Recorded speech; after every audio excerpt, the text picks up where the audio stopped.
জুলাইয়ের মাঝামাঝি এসে যখন আন্দোলন তীব্র থেকে তীব্রতর হলো, ঠিক সেই সময় বিএনপির পক্ষ থেকে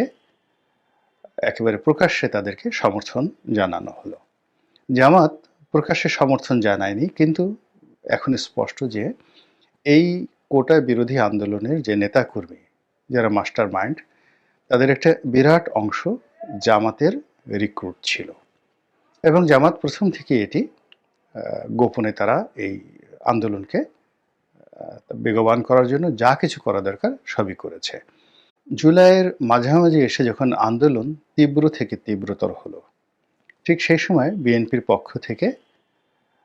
একেবারে প্রকাশ্যে তাদেরকে সমর্থন জানানো হলো।